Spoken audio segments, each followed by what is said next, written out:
আসাদুজ্জামান সোহেল।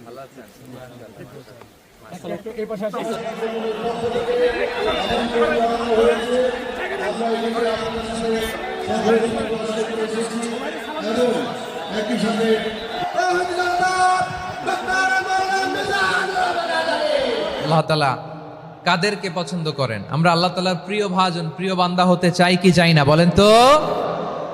চাই।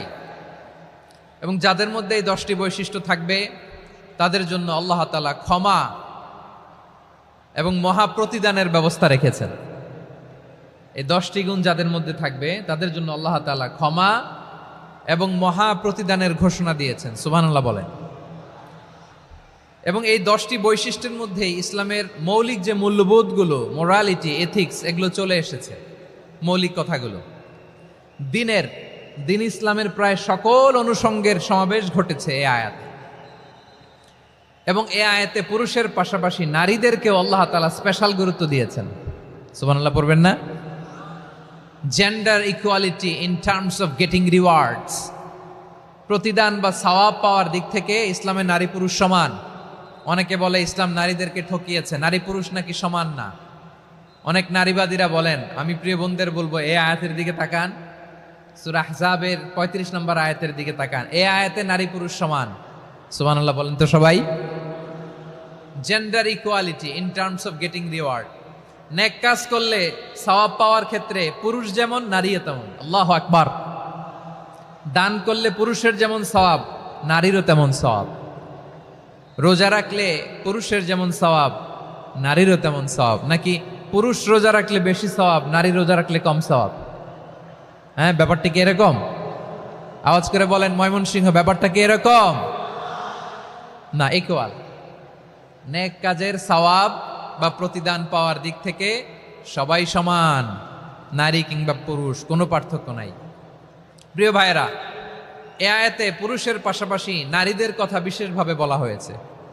এ আয়াতটি নাজিলের একটা প্রেক্ষাপট আছে, শানে নুজুল আছে। আমাদের প্রিয় আম্মাজান উম্মে সালামা রাদিয়াল্লাহু তাআলা আনহা, উনি একবার আল্লাহ রাসূল সাল্লাল্লাহু আলাইহি ওয়াসাল্লামকে বললেন, ইয়া নবী আল্লাহ, মালি আসমাউর রিজালা ইউযকারুনা ফিল কুরআন ওয়ান নিসাউ লা ইউযকারনা। নবী হে, এমন কেন আমি কোরআনে দেখি যে প্রায় পুরুষদের কথা বলা হয় কিন্তু নারীদের নিয়ে কথা নাই। পুরুষবাচক শব্দ ব্যবহার করা হয়, নারীবাচক শব্দ ব্যবহার করা হয় না। এর কারণটা কি? ফাআনজালাল্লাহু তাআলা হাযিহিল আয়া। এরপর আল্লাহ তাআলা উম্মে সালামা রাদিয়াল্লাহু তাআলা আনহার এই কথার প্রেক্ষিতে, তার এই অ্যাপিল, তার এই আবেদন, তার এই আকাঙ্ক্ষা পূরণের জন্য এই আয়াতটি নাজিল করেন। চিল্লায় পড়েন সুবহানাল্লাহ। যে আয়াতে আল্লাহ তাআলা পুরুষবাচক শব্দের পাশাপাশি নারীবাচক শব্দও ব্যবহার করেছেন। যেমন ধরেন মুমিনিন, এটা বললে এর মধ্যে পুরুষও আছে নারীও আছে। মুসলিমিন, এটা বললে এর মধ্যে পুরুষও আছে নারীও আছে। কিন্তু এই আয়াতে আল্লাহ তাআলা মুসলিমিন বলার সাথে সাথে আবার বলেছেন মুসলিমাত। ইন্নাল মুসলিমিনা ওয়াল মুসলিমাতি ওয়াল মুমিনিনা ওয়াল মুমিনাতি ওয়াল কানিতিনা ওয়াল কানিতাতি। পুরুষবাচক শব্দের পাশাপাশি আবার এক্সট্রা নারীবাচক শব্দ ব্যবহার করেছেন। আলহামদুলিল্লাহ বলেন। প্যান্ডেলে যে সমস্ত আমার বোনেরা নারীরা আছেন, আপনাদের খুব খুশি হওয়ার কথা যে উম্মে সালামা রাদিয়াল্লাহু তাআলা আনহা, আমাদের আম্মাজান বিষ্ণু ইসা ইসলামের প্রিয়তমা স্ত্রী, তিনি তো আপনাদেরই প্রতিনিধি, আপনাদের রিপ্রেজেন্টেটিভ হয়ে তিনি বলেছিলেন শুধু পুরুষবাচক শব্দ কেন, নারীদের কথা কই। আল্লাহ তাআলা নারীদেরকে খুশি করবার জন্য তাদের এই আবেদনের প্রেক্ষিতে প্রতিটি শব্দ পুরুষবাচক শব্দ ব্যবহারের পাশাপাশি নারীবাচক শব্দ ব্যবহার করেছেন। আওয়াজ করে পড়েন আল্লাহু আকবার। তার মানে নেক আমল করলে, ভালো কাজ করলে, সৎ কর্ম করলে সেটাতে নারী আর পুরুষ সমান। পুরুষ ইবাদত করলে যেই সওয়াব, নারীরা করলেও সেই সওয়াব। পড়েন সুবহানাল্লাহ। That means women has been given extra attention in this verse. Subhanallah. How sensible Islam is and how lucky we are. আমরা কত লাকি।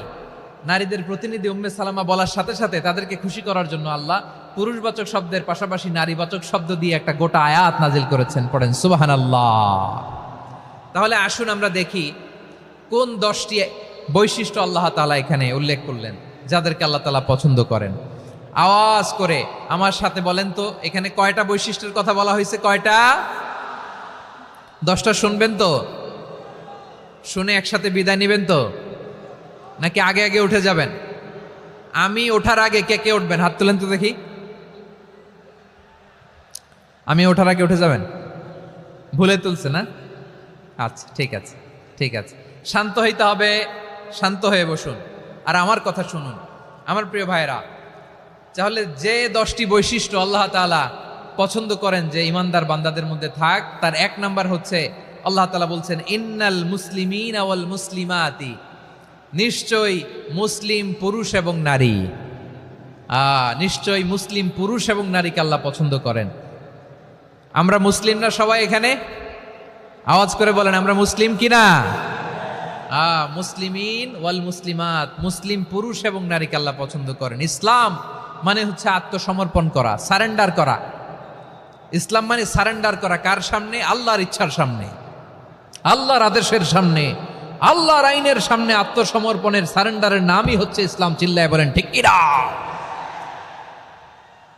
কেউ যখন নিজেকে মুসলিম বলে দাবি করে, তখন আল্লাহর কোনো বিধান আসলে, আল্লাহর কোনো আইন তার সামনে আসলে সেটা মানবো কি মানবো না এমন কথা বলার তার সুযোগ নাই, মানতেই তাকে হবে। আওয়াজ করে বলেন ঠিক কিনা?